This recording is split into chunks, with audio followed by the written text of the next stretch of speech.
Good morning. It is October 25th, a couple of months away from Christmas. Good grief. My name is Bev, and this is the Bev D Show, and I've been doing these little segments just to keep the show alive because I've gotten some messages and things like that as to where are you and all that good stuff. Just some technical issues and things going on, but here I am. And have just a couple of minutes before I step out and go into work. As a recruiter and a trainer, I'm saying goodbye to another class of salespeople today. So, I'm really excited for them, and it's been a great week. Training weeks are always a little more, not stressful, just it takes energy out of me because I try to give them so much and see if there are ways that I can take what I've known and have learned over the years and be able to share that so that hopefully some of those trips and tips can be something that they can put to good use. But I thought about something today. I was brushing my teeth, actually, to tell you the truth. And when I was doing that, I was thinking of a recent dentist appointment that I had had.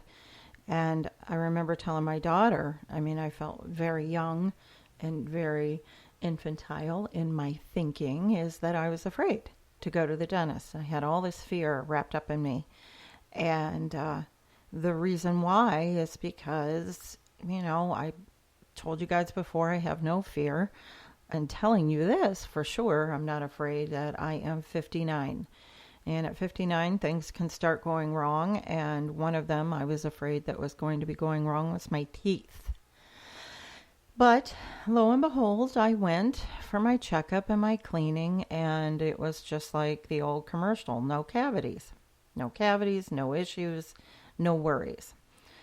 So I thought about all of the angst and the fear that I had put in myself and how we do that over things every day.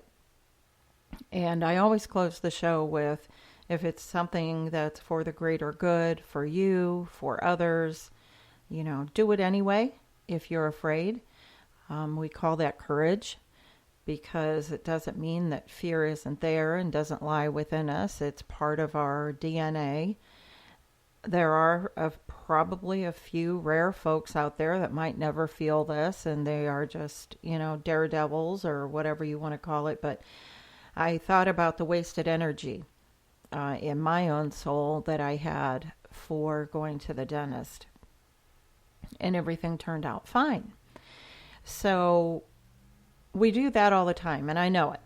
I know that we have something in sales called call reluctance. We're afraid to pick up the phone. We're afraid to call too many times, to email too many times. We might lose the deal, but here's how I feel about that. I know a 100% way that you won't find out the result of your sale or your follow-up is if you don't do it at all. So my message today and for the weekend and for your life is that when you have a lot of fear, and it is something that's, you're afraid of losing, failing, that's when you're supposed to do it the most. That's when you should move forward. However silly it is, I could have canceled that appointment and put it off and not gone to the dentist again. But I didn't. I had to get rid of the unknown. Fear is something that's within our soul that is the unknown. You are in a situation where if I do this, I'm afraid this will happen.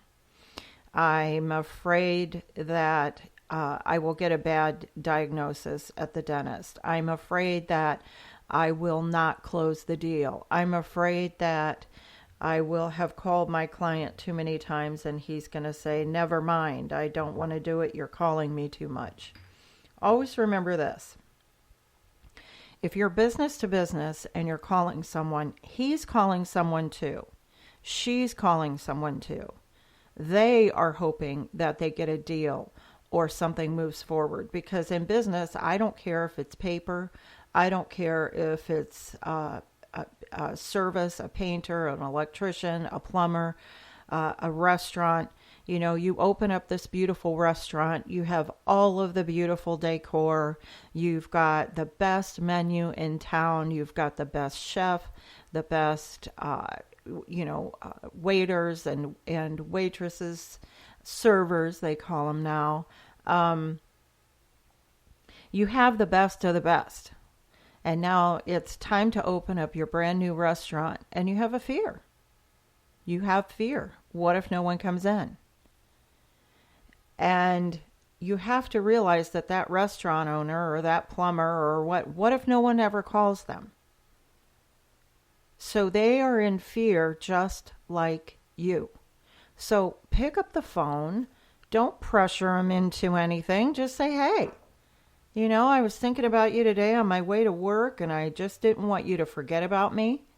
And I know that we talked about, you know, I'm in the world of advertising and train folks that are in advertising sales.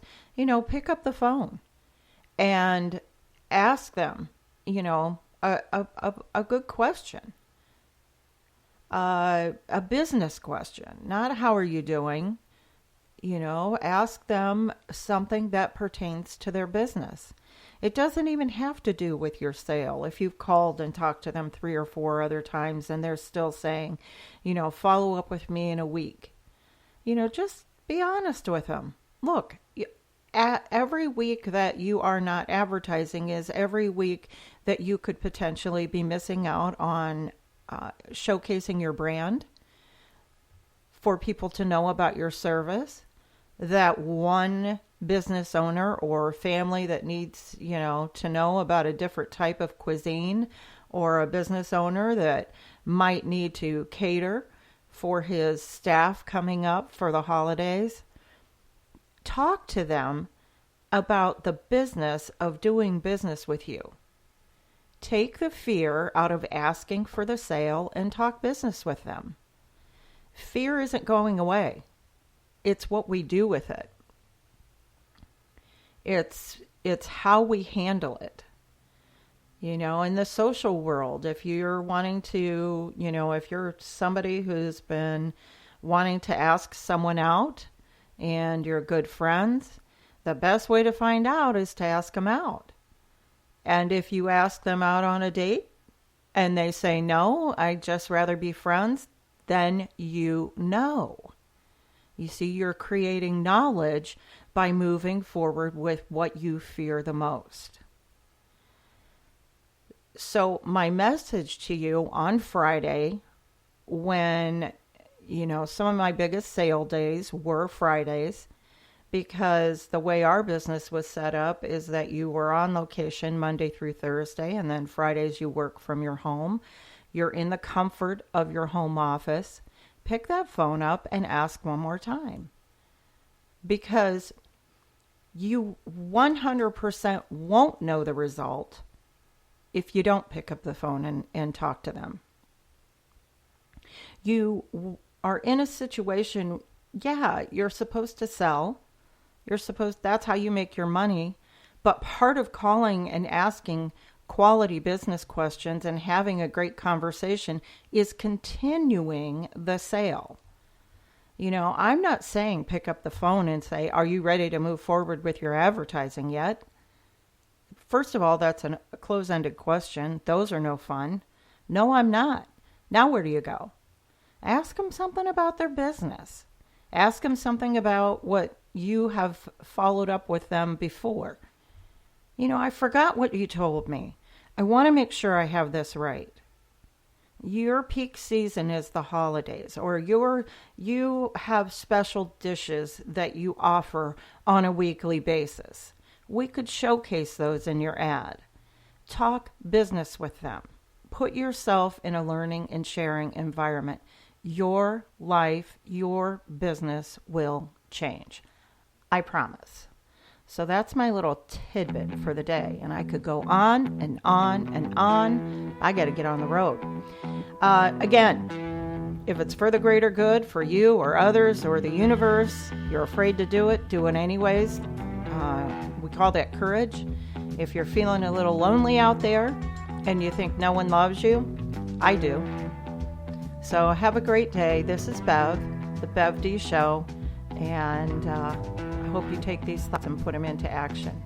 It works, I promise. Have a great day. God bless.